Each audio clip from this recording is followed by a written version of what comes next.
दोस्तों Jayaprakash power ventures limited की बात करें तो कंपनी ने क्वार्टर वन के रिजल्ट को डिक्लेयर कर दिया है। अब आप ये देख ही सकते हो कि इस बार रिजल्ट जो है यह थोड़ा सा कमज़ोर है ईयर ऑन बेसिस पे। इस बार प्रॉफिट में कमी रही है। तो क्या वजह रही है उस रिजल्ट में, उसको समझने की कोशिश करेंगे इस वीडियो के माध्यम से। दूसरी तरफ अगर हम देखें तो यहाँ पे दोनों एक्सचेंज ने पेनल्टी लगाई थी जेपी पावर पे। अब वो क्या पूरा मामला है उसको समझने की कोशिश करेंगे इस वीडियो के माध्यम से। और साथ में अगर आप देखें तो यहाँ पे जयप्रकाश पावर वेंचर्स लिमिटेड के जो लेंडर्स है वो अपने शेयर बेचना चाहते हैं। करीब 3,800 करोड़ की उनकी होल्डिंग है, काफ़ी बड़ा निवेश है, जिसमें सबसे बड़ा निवेश आईसीआईसी बैंक का है। और वो जो अब सारे जो लेंडर्स है वो अपनी स्टेक बेचना चाहते हैं। तो क्या है पूरी अपडेट, क्या इतनी बड़ी होल्डिंग अगर वो ओपन मार्केट में बेचते तो क्या भारी गिरावट हो सकती है, क्या संभावना बनेगी और क्या है उसके पीछे की वजह, क्यों आखिर वो अपनी होल्डिंग को बेचना चाहते हैं, उन सारे सवालों के जवाब जानने की कोशिश करेंगे इस वीडियो के माध्यम से और रिजल्ट को अच्छे से समझेंगे कहाँ पे कमी रह गई और क्या इस बार अचीव किया है। लेकिन फ्रेंड्स उससे पहले अगर आप पहली बार हमारे चैनल पे आए तो चैनल को सब्सक्राइब कर दीजिए, एक बेल आइकॉन दबा दीजिए ताकि जब भी नया वीडियो बने पहला नोटिफिकेशन आपको मिले। वीडियो पसंद आए तो लाइक से जरूर कीजिए।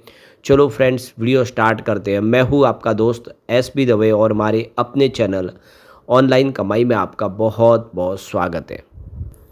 तो सबसे पहले जयप्रकाश पावर वेंचर्स लिमिटेड के कारोबार की बात करें तो आज 21.5 पर क्लोजिंग थी, जहाँ पे 0.70% की तेज़ी देखने को मिली। वैसे इंट्राडे में स्टॉक 22 तक चला गया था, उसके बाद में ऊपर के लेवल से थोड़ी सी बिकवाली आ गई।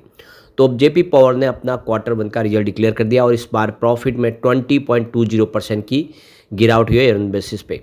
तो आप देख दो कि कंपनी के जो सेल्स है उसमें भी यहाँ पे गिरावट देखने को मिली है, करीब 9.78% की, और 1,583 करोड़ के आसपास आ गया है कंपनी का सेल्स।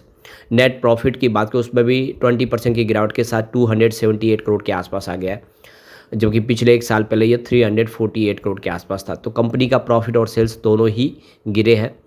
तो अब आप देख सकते हो कि इस बार जो रिजल्ट में कमजोरी रह गई है और यहाँ पे पूरा अच्छे से रिजल्ट को समझ लेते हैं कि कहाँ पे कमजोरी रही है और कैसा रहा है, पिछले 2 सालों से रिजल्ट में क्या संभावना बनी है उसको समझने की कोशिश कर लेते हैं हम। तो सबसे पहले सेल्स की बात कर ले तो इस बार जून 2023 में 1,583 करोड़ का कंपनी ने टोटल सेल्स बताए। पिछले क्वार्टर की बात करें तो क्वार्टर 4 की तो ये 1,341 करोड़ के आसपास था। यानी क्वार्टर ऑन क्वार्टर बेसिस पे अगर आप देखें तो इस बार प्रॉफिट में सेल्स में अच्छी खासी वृद्धि हुई है, कंपनी का बिजनेस बढ़ा है। लेकिन अगर हम बात करें जून 2024 यानी पिछले साल सेम क्वार्टर की तो सेल्स 1,755 करोड़ के आसपास था, यानी ईयर ऑन बेसिस पे सेल्स गिरा है। और अगर हम बात करें जून 2023 की तो यह 1,708 करोड़ के आसपास था, यानी जून 2023 के मुकाबले भी इस बार सेल्स गिरा है, यानी साल दर साल के हिसाब से इस बार सेल्स कम हुआ है। अब बात करें खर्च की तो इस बार 982 करोड़ का टोटल खर्च हुआ है, जो पिछले क्वार्टर में यानी मार्च में 952 करोड़ के आसपास था, यानी क्वार्टर ऑन क्वार्टर बेसिस पे खर्च बढ़ गया है। और बात करें जून 2024 की तो यह 965 करोड़ के आसपास टोटल खर्च था। तो साल दर साल के हिसाब से भी खर्च बढ़ गया, जबकि सामने बिजनेस गिरा है उसके बाद भी खर्च बढ़ना अच्छी बात नहीं है। और जून 2023 में खर्च काफ़ी ज़्यादा हुआ था, 1,186 करोड़ का टोटल खर्च था। अब बात करें ऑपरेटिंग प्रॉफिट की तो इस बार 601 करोड़ का ऑपरेटिंग प्रॉफिट बताए, जो मार्च 25 में 388 करोड़ के आसपास था, यानी क्वार्टर 4 के मुकाबले इस बार ऑपरेटिंग प्रॉफिट ज़बरदस्त बढ़ा है।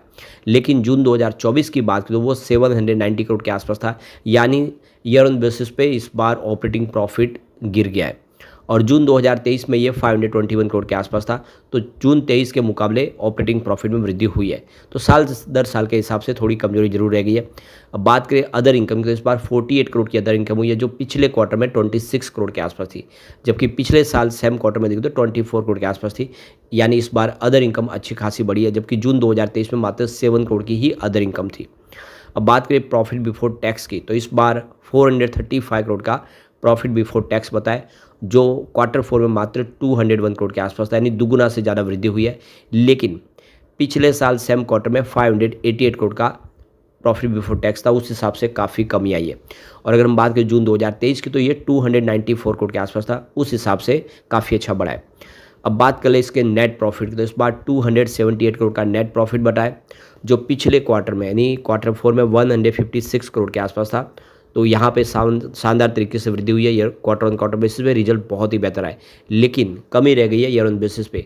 पिछले साल सेम क्वार्टर में 349 करोड़ का टोटल नेट प्रॉफिट बताया था, इस बार प्रॉफिट गिर गया है। जबकि जून 2023 की बात करें तो ये प्रॉफिट 192 करोड़ के आसपास था। तो ईयर ऑन जून 23 के मुकाबले प्रॉफिट इस बार अच्छा बढ़ा है।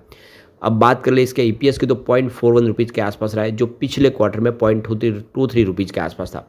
तो क्वार्टर ऑन क्वार्टर बेसिस पे प्रदर्शन बहुत ही बेहतर रहा है, लेकिन पिछले साल सेम क्वार्टर की बात करें तो ये 0.51 रुपीज़ के आसपास था, उस हिसाब से ईपीएस गिर गया है। और जून 2023 में ये 0.28 रुपीज़ के आसपास था, उस हिसाब से वृद्धि अच्छी हुई है। तो कुल मिला के देख सकते हो कि रिजल्ट उतना ख़राब नहीं है, क्योंकि ईयर ऑन बेसिस पे जरे रिजल्ट में कमी आई हो, लेकिन पिछले क्वार्टर के मुकाबले बेहतर किया इस बार जेपी पावर ने। अब यहाँ पे जो बड़ी अपडेट निकल के आ रही है ये थोड़ी चौंकाने वाली है।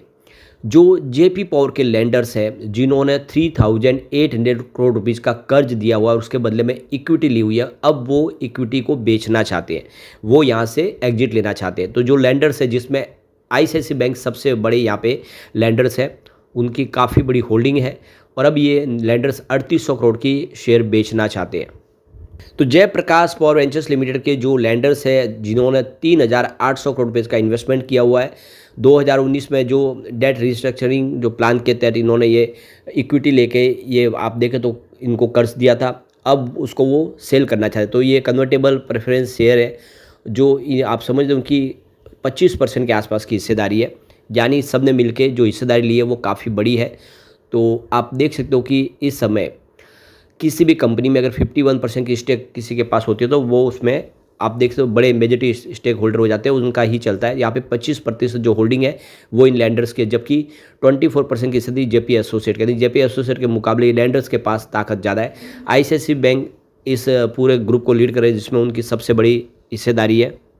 तो ये जो इन्वेस्टमेंट किया गया था ये देख लो कि कन्वर्टेबल प्रेफरेंस शेयर थे, यानी सीसीपीएस थे, और ये आप देख सकते हो कि इनको 2019 में ये डेट रिस्ट्रक्चरिंग प्लान के तहत अलॉट किए गए थे।